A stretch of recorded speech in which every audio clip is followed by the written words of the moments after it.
thank you, Linda, for being here, because your research for the past, I don't know, 10, 20 years has fit right into what this whole summit's about, the culmination of your work, tracing interplanetary existence and souls. And let me just read a little bio, because you're a licensed psychologist and regression therapist. A lot of people want to know, after they listen to these seminars, who can they go to regress them, and you are the perfect person. You're a research author, hypnotherapist, and you do like past lives, but also planetary lives, which is really the bulk of what you hopefully you'll speak here today. Private practice for over 40 years and guided thousands of clients to past lives, parallel lives, helping them understand the challenges their soul has come in with from lifetime to lifetime. Linda's training courses on past life and between. She also gives training courses on how to do regressions on past life and parallel lives and interdimensional lives. And she's convinced healing has its impact on the evolution of humanity and the unity of all people. She has made the understanding of soul her priority. Linda studied with and co-taught with Dr. Michael Newton. She's also a frequent guest on radio shows like Coast to Coast with George Noory, and she's a featured reincarnation expert on the Dr. Oz program. I didn't know that. That's great.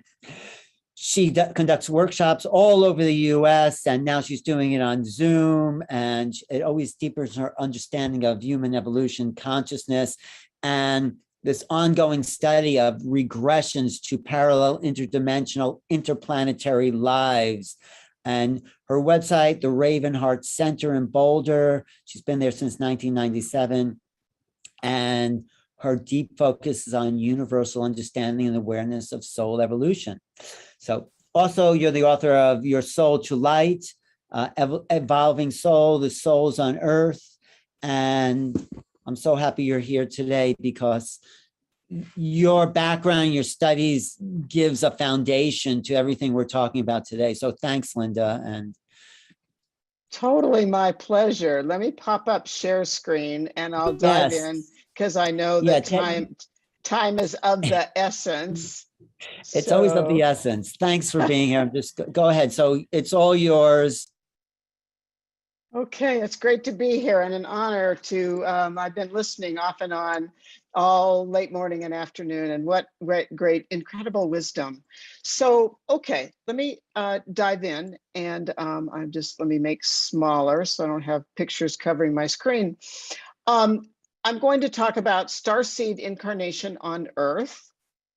And I thought it might be useful for me to just give a quick synopsis of how did I get into this? Because I don't know if this is true, but maybe we all started out as conventional people, or thought we were conventional people, but very, very long story made short, which I think often helps to understand how did I get into regression. So I've been in private practice over 40 years. I was once a conventional psychologist doing what you think conventional psychologists do. And in 1993, from a human standpoint, I experienced the sad and unfortunate passing of a dear colleague of mine. And back in 1993, I was approximately in my middle 40s. And I didn't know anything about, well, I certainly didn't know anything about this incredible wisdom we've been listening to all day today. I didn't understand reincarnation. I didn't understand the soul. What happened in 93 is that when my colleague passed, he began to talk to me from the other side, which I thought was really super weird, but I also thought it was really amazingly fascinating. I said to my husband, who was then a professor of political science, we'd never talked about spirituality. And I said to him, well, I'm sensing my dear friend, he knew my friend, talking to me from the other side. And I said to my husband, and oh my gosh, I really think, and I thought my husband would think I had lost my mind. I said, he's showing me scenes of past lives. In my mind's eye, I'm experiencing what you might call clairvoyance of scenes of past lives in my mind's eye. And my husband looked back at me extremely, calmly. And I said, "You don't think this is weird, do you?" And he said, "No." And I said, "Really? Why not?" And here's what he said. And, we'd been married for 25 years. We're one of these crazy couples that's been married for a very, very long time, going on 55 years. And my husband, whose first name is Earl said, "Well, I guess I've repressed something that occurred to me as a child." And what he said was, "When I was a boy about age 10, I remembered my past lives in detail. When I was by myself in my own private time and space, I began to know things about who I'd been before. I believed it. I don't know why I believed it, but I repressed it because I thought, excuse me, I thought no one would believe me." That's how I got into this work. And then, of course, it expanded to the point of what I do today. So let me go farther. Okay.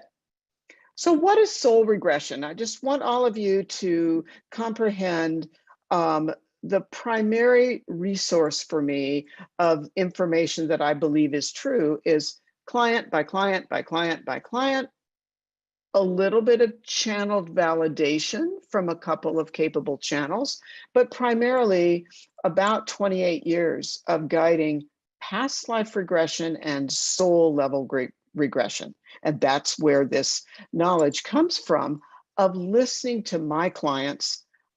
If for those of you that understand regression, I don't give the information to the client, they give me the information. So it's like, how many people started talking to me about souls from elsewhere? How many people began to talk about their challenges that come from their soul's home base? And these are things I want to talk about today. And, we listened to Marina today with this awesome explanation of Earth's culture. And I'm not sure that I have heard as much detail as Marina shared from a teacher, from a speaker. So here's my understanding of what happened on Earth. And I want to focus this on, why are we here? What are the gifts that people bring? What are the challenges that people bring that they're dealing with, especially when they're not from here? So Earth began to have intelligent life somewhere between about 30 to 50,000 years ago. What we believe to be true is that the major locations of cultural development on Earth are Egypt, what we once called Mesopotamia, or essentially where Iraq and Iran come together, and the Indus River Valley, where northern India and Pakistan come together. Yes, there was incarnation, most people believe, early on in the continent of Africa, but that was, you might say, pre-cultural, okay? The souls that originally came to Earth, and again, here's what I've learned from client to client. There was a large soul group. Many people would call this the 144,000 souls that's talked about in both the Old and New Testament. This was a soul group that I've been guided to call the Melchizedek soul group. And language, as I was listening to Mark, I was flashing on understanding to some degree Aramaic and Hebrew, where these languages in many ways come from the stars. So this expanded soul group, this conglomerate soul group of about 150,000 souls, came from somewhere else in the universe, agreed to come to Earth to begin to expand humanity. And I'm going to differentiate the difference between souls that primarily incarnate on Earth, souls that primarily, we're calling them starseeds, I often call them interplanetary, and angelic souls. So to boil this down, so that it's sort of palpable and easy to comprehend, why do we come here? Why do we come into body on Earth? We come into body on Earth essentially to expand humanity. We agreed to come to Earth, whether we're a soul that usually incarnates on Earth, or we're a soul that is a starseed or interplanetary. We agreed to come here because humanity has yet to figure out how to operate in a healthy fashion. My understanding is that the only way that humanity evolves is through our own actions and through our not just holding, you might say, right-brained, high-frequency love and compassion, but coupling that with action, with evolved behavior, with you might say non-self-based behavior, so that right-brained love and compassion is essential, but is not sufficient. So this Melchizedek soul group primarily are souls that came from somewhere else in the universe and began incarnating on Earth and began to incarnate almost exclusively on Earth. So here's where I'm subdividing, basically subdividing those of us who usually incarnate on Earth from those of us who don't usually incarnate on Earth. And I thought I'd bring in, as I listened to various wonderful speakers and teachers today, I thought I'd bring in quickly the notion of split incarnation. So split incarnation, if we focus it on Earth, and you can see I can't talk without my hands, it means my higher self, my soul, just as an example, agrees to incarnate. I come in, let's just say, as Linda into my body. I bring a fractal, a holographic fractal of my soul energy that causes me to live and breathe when I'm born. And at times our souls come into 2 bodies, 3 bodies. And right now I'm talking about on Earth. Why? To advance humanity. Okay. So again, just to make this so we can wrap our mind and our thoughts around it. Essentially, and I'm trying to pay attention to chat too, because I want to get to the point of doing Q&A, because I think Q&A really helps fill all of you up with what you're seeking. Okay, here's my understanding of souls on Earth and souls in the universe as we know it. Because when we talk about, and Mark spoke about this, others have spoken about it today, the universe in many ways is hard for us to wrap our mind around, the expansive nature of the universe. If you're an Earth-based soul, that means, all that simply means is that primarily your soul was designed to incarnate in the human body on Earth, to evolve as an individual soul. And as you evolve to higher levels of evolution and of wisdom and expansion, then you're capable of assisting humanity to evolve. You're not just working on your own soul's evolution. You're not just, we might say, cleaning up your own karma. On Earth, we have free will.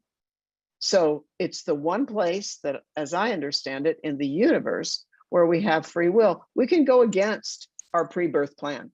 We can decide not to follow our pre-birth plan. As I often say to clients in my work, we can go off script. We often, everybody, if you think about your own life, your family life, you probably know people, family and other than family, where you might say, I mean, they weren't if we put words to it, they weren't the most healthy people in the world in terms of behavior. we have the capability of going off script. When we go off script, for the most part, we're allowed to come back and keep cleaning up the off script activities or karma. So when we think about, my understanding is there are basically 3 types of souls that come to Earth. Earth-based souls, souls that normally come here most of the time. Interplanetary souls, now that's my term. I think it's a synonymous term with starseed. And you know how it is in the spiritual framework. We often have people using 2 different terms that mean the same thing. So I was given through regression the term interplanetary. What does that mean? It means a soul that was primarily created to incarnate. Let me say this differently so it's clear and it's valid. It's a soul that was primarily created to operate other than on Earth. Some interplanetary souls have past lives. Some interplanetary souls do not have past lives. They reside at their soul's home base, and that's where they are. As I started guiding regression, I've been guiding regression about 27, 28 years. Somewhere in the range of about 20 years ago, I started noticing in my regression practice, and for the most part, for about 27, 28 years, except for, I take some vacations here and there, but I've been guiding more than one regression per week most of the time. And so I started noticing 18 to 20 years ago that my client practice was becoming about 50% people / incarnate souls / clients who were discovering past lives not on Earth. Now, I'd hazard to say that everybody listening today understands that. But are we the norm? Those of us that understand the term starseed, know there's more than just this life, this body. No, we're not the norm. So I began to have about 50 to 60% of my client population that were discovering where they come from, why they have certain gifts, why they have certain challenges, why they're here now. And then maybe 10 to 12 years ago, I started working with more and more angelic souls. It's my understanding, and I realize we're sort of compartmentalizing 3 types of souls. It's my understanding that on Earth, we have, relatively speaking, we have 3 types of souls, soul origin.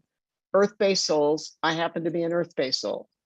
I've had a few lives not on Earth, but primarily I've been coming to Earth, I'm fairly sure, for a very long time. Some of us come from somewhere else in the universe, most of the time within the solar system that contains Earth, occasionally from outside our solar system, even less common from outside our galaxy. Then, which is not the topic of today and tomorrow's conference, so I won't say a whole lot, but, and I keep saying it's my understanding because I'm saying this because it's coming from clients. I began then discovering and working with angelic soul clients. Earth-based souls are somewhat different from interplanetary souls, are somewhat different from angelic souls. So let me focus, because that's the point, on interplanetary souls. Hang on. Okay. So the human population of Earth, the human population of experienced souls, I'm talking about more evolved than not, or souls that are evolved approximately on a 10-point scale. They're 7s or 8s and above. I think the reason all of us probably listening today feel like or know we're different is because we're in this little tiny 5% of the human population. About 3% are Earth-based souls. About 1% are interplanetary or starseed souls. And about 1% are angelic realm souls. So if you're, I'm going to use the acronym IP for interplanetary. And as you all can probably tell, I'm a therapist at heart. I'm a psychotherapist at my core. And my whole approach to the work that I do is how to help people understand who they are, why they are, what they're doing here, what their purpose is, why they decided to come here. My guides are just talking to me in my head. And so I'm just going to add in one quick comment. And that is because for some reason they want me to just insert here. Yes, I do believe that walk-ins happen. And my understanding is that more often than not, a walk-in is usually an interplanetary soul taking the place or animating the body that was previously animated by an experienced Earth-based soul. So just for some reason, they wanted me to stick that in there. So let's focus on interplanetary souls. Why do IP souls come here? The only reason, this is what has come through for many, many years, the only reason that IPs come to Earth is because IPs are coming from advanced cultures and Earth is massively struggling with evolution, and IPs bring their advanced wisdom here because we need it. What's, I think, terribly important is for each of us to understand, relatively speaking, why are we here? Why did I come into body? You know, why did Alan come into body? What's the purpose of Sheila's life? What's the purpose of Mark's life? What were the intentions that we brought to be here now? Because I would hazard to say, what I've listened to today already is utterly fascinating, deep, and powerful wisdom. But what I experience with interplanetary souls is that often IP souls struggle mightily to be here. And I'll talk about what I experience with clients with IP souls, what their issues are, what their gifts are, what their challenges are. But I just would encourage everybody to be thinking about, what are your passions? What do you sense as your purpose in your current body, in your current life? Why are you here? And what often happens is, because we live in such an ego-based culture, is so many people will say, well, I'm not doing what Alan does, who helps so many IPs and has this amazing new realities program, and I'm not doing what this person does or that person does. What you need to be doing is what you're passionate about. And if you're passionate about being a parent, if you're passionate about being a third grade teacher, great. If you're passionate about helping your elderly neighbor who's ill, fabulous. If you're passionate about writing, teaching, whatever it might be, you could be passionate as an engineer. You could be passionate as a legal secretary. It doesn't matter. That's part of why you're here. So IP soul evolution on Earth always brings a certain amount of karma. To my understanding, there are no souls, there aren't any souls that come into body that have no karmic balancing left to do. If we think about current day Western religion, we think about the notion of something's perfect. The soul is perfect. Even we might say the divine, the source is perfect. And I think, in my personal opinion, we need to throw that notion of perfection sort of out the window and know that each of us as a soul and the evolution of the universe is growing step by step by step. Another reason that IP souls come to Earth is to prepare souls from their own home base. I'll talk in a minute about Interplanetary Home Base, to prepare other advanced experienced souls, IP souls, to come into body. Okay. All right. All right. What is an interplanetary home base? What does that mean? Again, what I've learned is each starseed, each IP comes from a unique culture. And each interplanetary culture is different. For some, the notion of their home and the style of the way of life at their home is pretty much pure right brain, pure love, pure intuition, pure compassion, pure emotion, pure creativity, all these right brain capabilities. For others, it's left brained. It's pure science, pure technology, pure math, pure engineering, pure logic. And then there are also IP home bases that are emerging, that they merge right brain and left brain. It's all good. It's all purposeful. Again, starseeds IPs come from healthy cultures. But for many IP souls coming into body on Earth, you've not been in the human body many times. And that leads to certain, I hate to use the word struggles, but that's probably what happens, is there are challenges, difficulties, hard to be in these bodies. Okay, so let's talk about skills, gifts, and challenges. Okay. Yeah, and I'll come back to that previous slide in a minute. Okay. So interplanetary souls have all kinds of highly unique gifts. Sometimes they're very misunderstood gifts. They're gifts that it's like, well, why is he or she always focused on writing music or technology at age 12?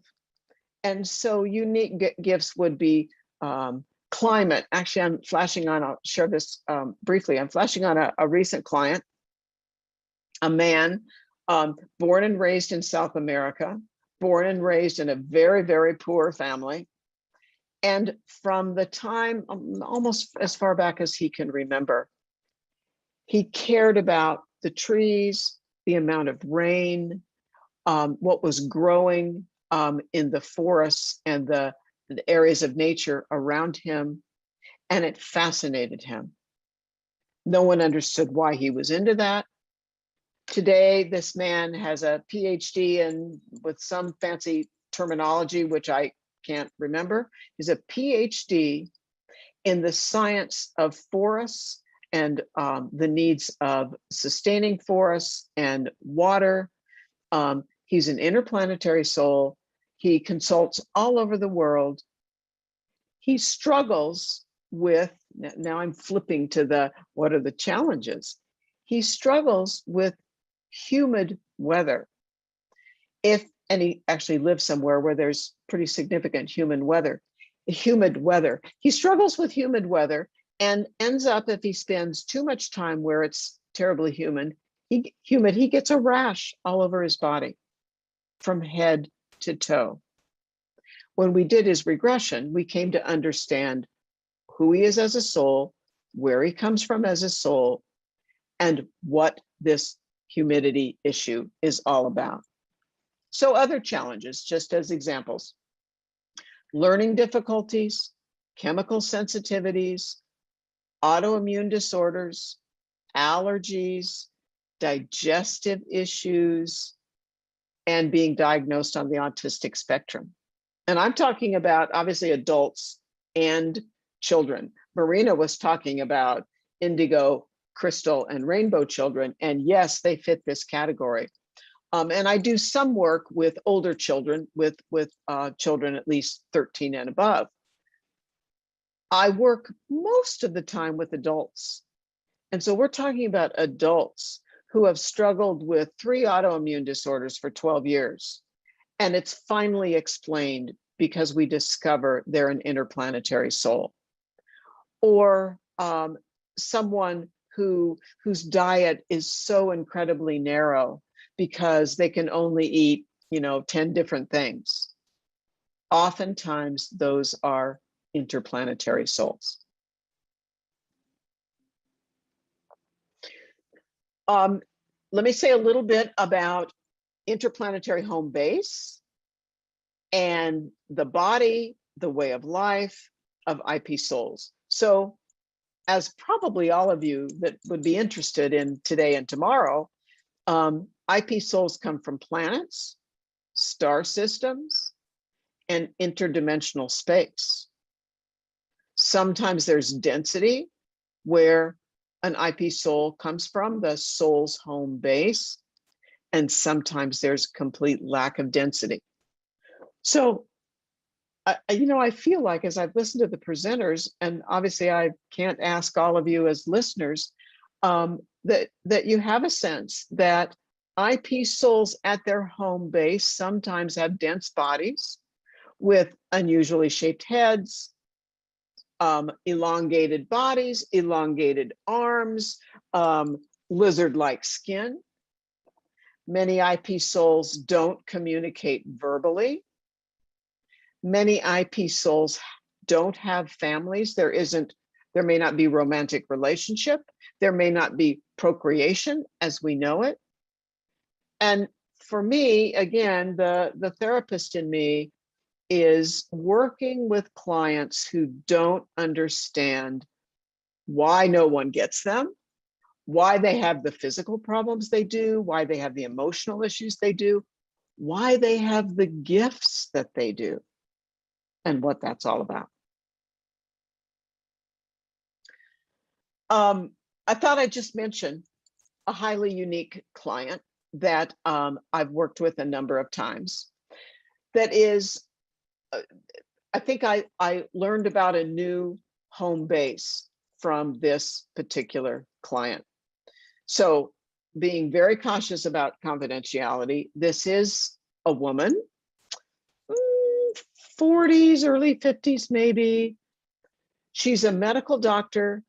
She is into major research of very challenging medical conditions, and she works at one of the more respected medical research facilities in the United States. For years, she didn't understand. She also has dietary problems, but I'll leave that out. You see this cute little teddy bear on this slide. She had this, I'm not just going to say propensity, I'll say she had this incredible need to have periods of time where she would, in a clandestine way, she needed to be a child. She needed to eat like a child, eating the kind of things that kids love, like ice cream and, a little bit of candy and pizza. And, she needed to eat more of a, mac and cheese, things that kids eat. And she needed a lot of stuffed animals. She needed to be childlike. Then she'd return back to her medical research job and be this upstanding medical doctor. She thought there was something wrong with her until we discovered that she comes from somewhere in the universe where the souls never grow up. They remain children forever. Healthy, normal, fun-loving, the kinds of healthy things you think of for children. So I thought I would share that. Atlantis. Maybe most of you know this. Atlantis was populated by Earth-based souls and interplanetary souls. What I understand happened that caused Atlantis to basically explode and no longer exist, relatively speaking. We know there are souls that still incarnate on the earth that lived in the Atlantean culture. Is that the Atlantean culture, the interplanetary focus coming from many of the incarnate IP souls on Atlantis became so technology based. The nuclear reactor was the major scientific focus, and human relationship, concern for others, concern for relating to others, went by the wayside. And that's my understanding from working with clients who lived during the time of Atlantis. Okay. Let me add something else in, and I want to get to the point too, in maybe 5, 6, 7 minutes to take questions, because I think that's just crucial to let you all ask questions. So I'll go back and take a look at the chat and do my best. Here's another example of what can happen in Earth incarnation for IP souls. So interplanetary souls can have interplanetary past lives. Lives that happen somewhere else in the universe between two souls that are interplanetary. And there can be significant karma that was unresolved in that past life. Now, let me just add in, because I think this is an important piece. Souls, especially Earth-based souls and interplanetary souls, have what we would call a soul pod or a soul group.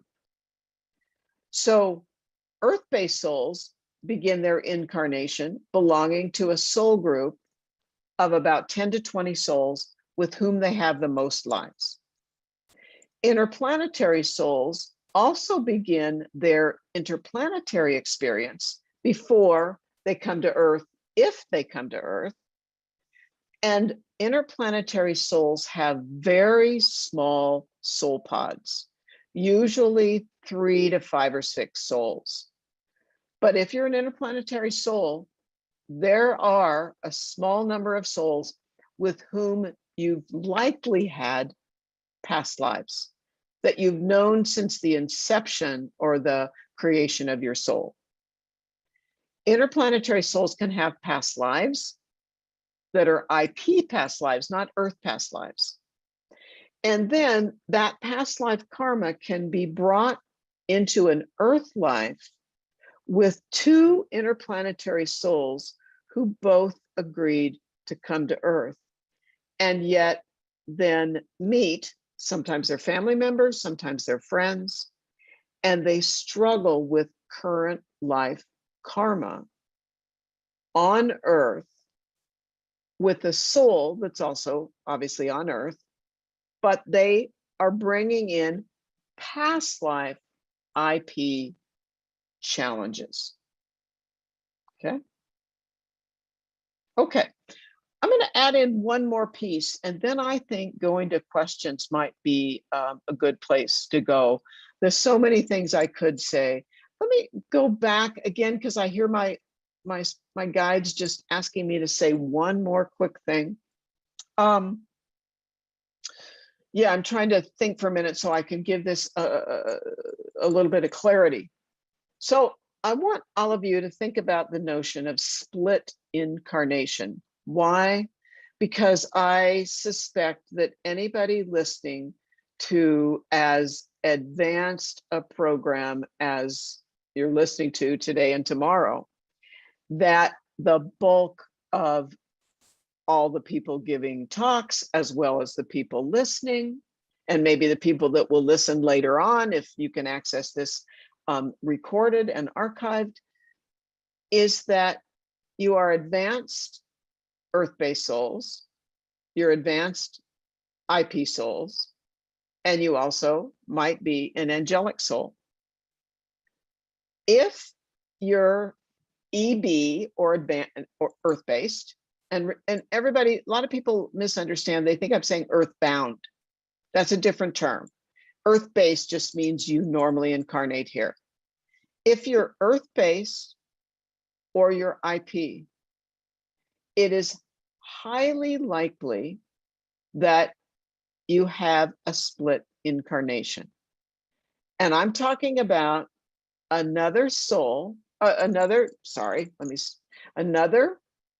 fractal, holographic fractal of your higher self that is in body as someone else on Earth. Okay? And I can give examples. I think I'll leave that out for right now. But that is how the higher realm and spiritual guides are working hard to push humanity's evolution. Okay. All right. Let me. I have another slide or two, but let me go back. I'm looking back at the chat group, and so okay. So Anastasia, you're saying, what does it mean that people may have existed in Africa thousands of years ago, but were pre-cultural? Yeah. What I'm saying is that there was intelligent incarnation in Africa early on. You know, there's in Joburg in South Africa, there is a museum dedicated to the beginning of upright biped beings. But that's before there were developed cultures.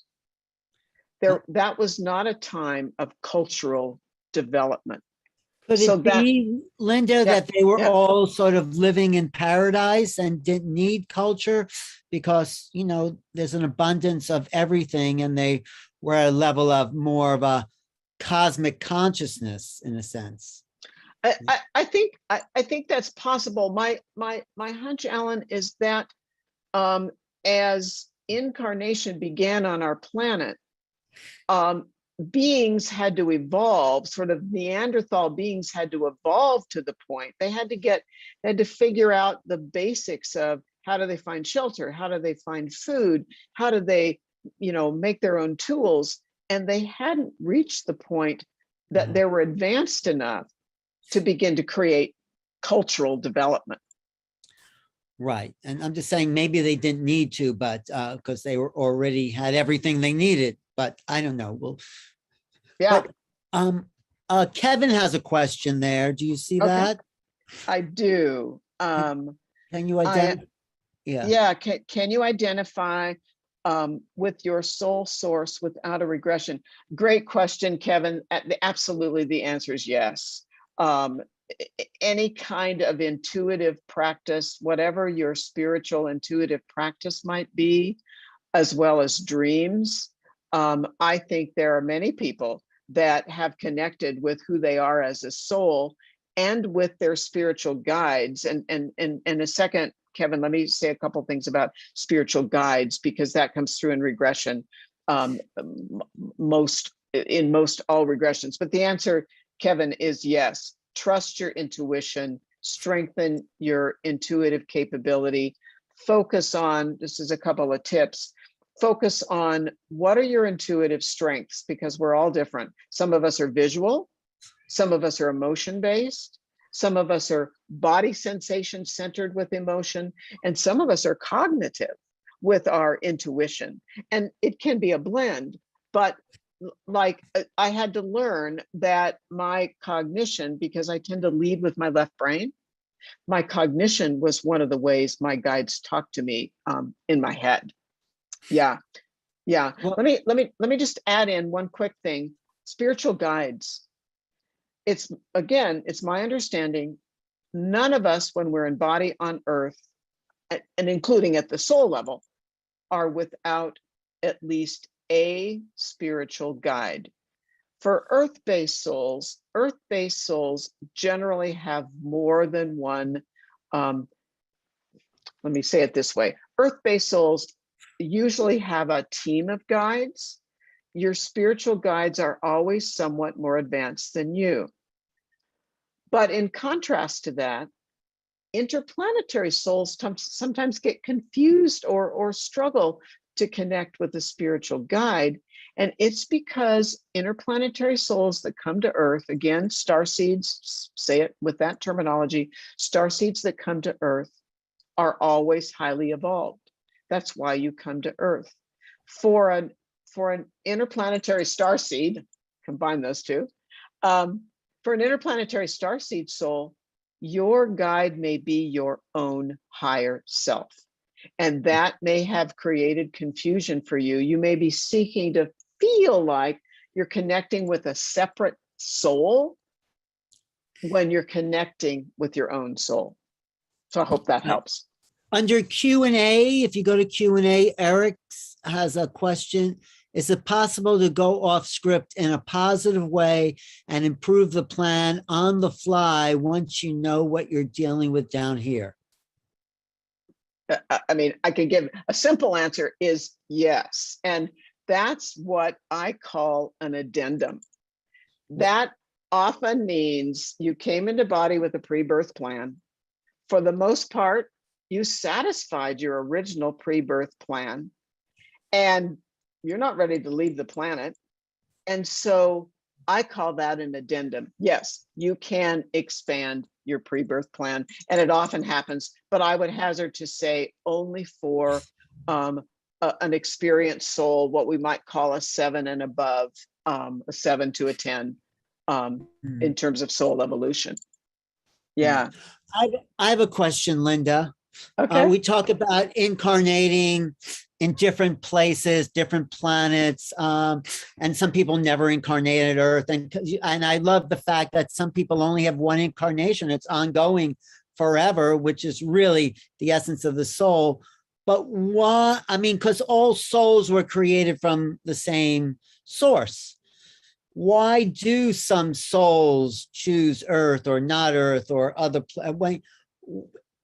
I mean, I think the purpose of incarnation is to learn a level of experience. So why do some souls choose different experiences? I guess I'm asking. Yeah. Okay. So again, what I understand is that an Earth-based soul is created to primarily incarnate on Earth. It's almost like there are some qualitative differences, you know, no better, no worse, but there are qualitative differences between an Earth-based soul, an interplanetary soul, and it's not the focus of this talk, but I teach a lot about angelic souls as well that come to Earth. But I think what pertains more, Alan, to your question is, for what reason does an Earth-based soul choose to have an interplanetary past life? And for what reason does an interplanetary soul choose to have an Earth life? And I would say that if we boil it down, it's for the sake of evolution of that soul, and it's for the sake of evolution of the culture where they're incarnating. So if an IP soul comes to Earth, they're agreeing to come to Earth. And I mean, I can tell you, I've worked with a lot of clients where they were, the IP soul clients, where they were pretty significantly hesitant to come and deal with the human culture, because unfortunately, we have a lot of, you know, I'll just use the word dysfunction in the human culture, but that's why we're here. Yeah. Right. Could it have to do with the levels of pre-incarnation when we've created planets and solar systems and we have an affinity towards maybe our own particular creative world as part of a source spirit, if you know what I mean? Oh, yes, I think that's true. And I think it has something to do with comfort level. Yeah. You know, where are we comfortable? But it also, I mean, I know from lots and lots of people that some IP souls come to Earth pretty like, okay, fine, I need to do that, I'll go do that, so to speak. But other times it's like, that's pretty challenging. I've been there before. It's not an easy culture to operate in. Now, Right. many IP cultures, and people might say, well, from where do most IP souls come? The answer is that's almost impossible to answer, because they come from so many different locations. We don't have, just primarily Pleiadian and Arcturian and souls from Orion's belt. We have souls on Earth from so many places with names that are meaningless to us. Right. Okay, there's one more question in the Q&A, and then you could wrap up and give some final words. Are there some people who can't be regressed? And talk a little bit about the whole process of bringing people back to that awareness in general, the IP. Yeah. Okay, good. That's a common question. And I'll be honest, and I want to put this, it sounds a little bit arrogant, and I don't mean it that way. I've been guiding regression, obviously, for a very long time. Most people don't understand, so what is regression and what is hypnosis? And I would hazard to say that all of us are capable of tapping into our intuition, sometimes on our own, but in the case of regression, with someone who's trained and experienced in regression work, my experience with clients is maybe 1% of the time do I have a client that is unable to access intuitive material. It's understanding, how does your intuition work? How does it come forward? It's very uncommon to not be able to be regressed, but there's lots of fears and old wives' tales out there about hypnosis and regression that doesn't achieve anything. You're practiced enough in 40 years to work with people at different levels. And so to wrap up, you want to undo your screen share? Yeah, I'm just going to share. I just pop up this last. So I'll say something very briefly. I forgot. This is an important slide. Let me just quickly comment. Yeah, perfect. Yeah, this is important. So there are coordinating councils of evolved souls. These are the higher selves of souls. There is an Earth Council that works to coordinate Earth. There is an Interplanetary Council. So let me just comment about what I call the IP Council. There is an Interplanetary Council of approximately in the neighborhood of 30 to 40 souls. Its intention is to come together, and just let me be sure this is clear. These are the higher selves of advanced souls that are coming together to work to advance humanity. There are representatives from Earth, and there are representatives from a number of celestial locations within our solar system. Do they always have consensus? And say a couple more things, and I teach about these things, and people can go look at my website. But I know, because I often experience some of the intuitive download, my soul has some connection to the IP Council. The IP Council sometimes gets into extreme lack of consensus, meaning these 5 souls say, Earth is lost, humanity is lost. Look what's going on with what we might call unhealthy behavior that's not of the light. I don't think we should keep helping Earth, says maybe 5 souls on this IP Council. And perhaps 25 souls say, no, it is not time to give up on Earth. There is a coordinating soul. That the IP Council is coordinated by an advanced Earth-based soul. But the purpose of the IP Council, and there may be people listening, I wouldn't be surprised that whose higher selves are involved on the IP Council. You may have a night where you don't sleep very well. You may have a day where you have quite a bit of anxiety. That happens for me periodically. sometimes we're feeling the dissension in the higher realm. So I thought that was extremely important to understand, because it explains what we go through as humans at times. No, that's Okay. good.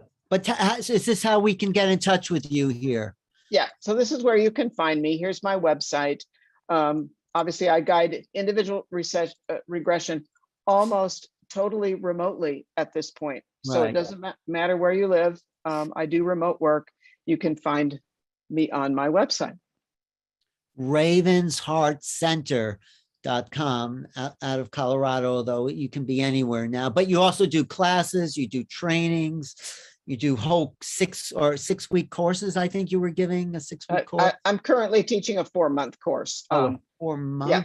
Wow. Yeah. Wow. That's great. And you're going to stick around for the panel, right? Absolutely. So I'd love to hear you dialogue with Marina about all this, and everyone else there.